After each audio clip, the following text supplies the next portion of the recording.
ನಮಸ್ಕಾರ ಮಲ್ನಾಡು, ಹೇಗಿದ್ದೀರಾ? ಸಿಂಪ್ಲಿ ಮಲ್ನಾಡ್ ಟಿವಿಗೆ ಸ್ವಾಗತ. ನೋಡ್ತಾ ನೋಡ್ತಾನೆ ಚಳಿಗಾಲ ಮುಗ್ದೋಯ್ತು.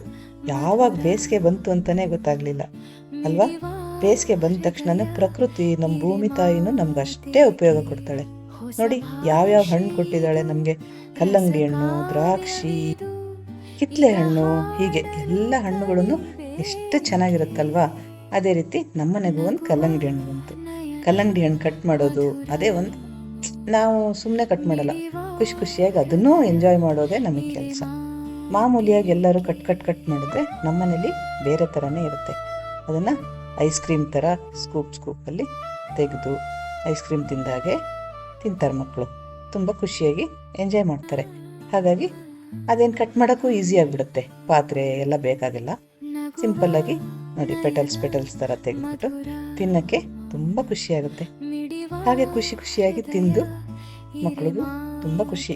ಕಲ್ಲಂಗಡಿ ಹಣ್ಣು ತಿನ್ನೋದಂದ್ರೇ ಖುಷಿ ಅಲ್ವಾ? ಯಾರಿಗೆ ಇಷ್ಟ ಆಗಲ್ಲ ಈ ಬೇಸಿಗೆಯಲ್ಲಿ ಕಲ್ಲಂಗಡಿ ಹಣ್ಣು? ಎಲ್ಲರಿಗೂ ಇಷ್ಟ ಆಗುತ್ತೆ. ನೀವು ಎಲ್ಲ ಕಲ್ಲಂಗಡಿ ಹಣ್ಣು ತಿಂದಿದ್ದೀರಾ ಅಂತ ಅಂದ್ಕೊಳ್ತೀನಿ. ನೋಡಿ ಆ ಲಾಸ್ಟ್ ಪೀಸನ್ನು ತಿಂದು ಮುಗಿಸ್ಬಿಡ್ತಾರೆ. ಆದರೆ ಕಲ್ಲಂಗಡಿ ಹಣ್ಣು ತಿನ್ನೋದಷ್ಟೇ ಅಲ್ಲ, ಅದರಲ್ಲಿ ಮಕ್ಕಳು ಆಟನೂ ಆಡ್ತಾರೆ. ಅದು ಇವಾಗ ಶುರು ಆಗುತ್ತೆ ನೋಡಿ.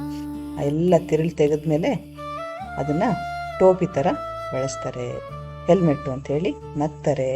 ಆ ಖುಷಿನೇ ಬೇರೆ. ಒಂದು ಆಟ ಸಾಮಾನು ತಂದಾಗೆ ಅದರಲ್ಲೂ ಆಟ ಆಡಿ ಮುಗಿಸ್ಬಿಡ್ತಾರೆ. ಆಮೇಲೆ ಅದನ್ನು ಕಣ್ಣಿಗಿಟ್ಕೋತಾರೆ, ತಲೆಗಿಟ್ಕೋತಾರೆ. ತಣ್ಣಗಾಗತ್ತಲ್ವಾ? ಹೇಗೂ ಆಮೇಲೆ ಸ್ನಾನ ಮಾಡಬೇಕು. ಆದ್ದರಿಂದ ಈ ಥರ ಎಲ್ಲ ಆಟ ಆಡಿ ಒಂದು 10 ನಿಮಿಷ ಟೈಮ್ ಸ್ಪೆಂಡ್ ಮಾಡ್ತಾರೆ. ಮಕ್ಕಳು ಖುಷಿಯಾಗಿರೋದೇ ಮುಖ್ಯ. ಎಲ್ಲರೂ ಖುಷಿಯಾಗಿರೋದೇ ಮುಖ್ಯ. ನಾವು ಅದನ್ನು ನೋಡಿ ಖುಷಿ ಪಟ್ವಿ. ನೋಡಿ ಎಷ್ಟು ಚೆನ್ನಾಗಿ ಟೋಪಿ ಥರ ಮಾಡ್ಕೊಂಡ್ಬಿಟ್ಟು ಆಡ್ತಾ ಇದ್ದಾಳೆ. ಇದೆಲ್ಲ ಒಂದು ಆಟನೇ ಅಲ್ವಾ? ಈ ಖುಷಿಯಾಗಿ ಇರಿ, ಕಲ್ಲಂಗಡಿ ಹಣ್ಣನ್ನು ಸೆಲೆಬ್ರೇಟ್ ಮಾಡಿ. Thank you.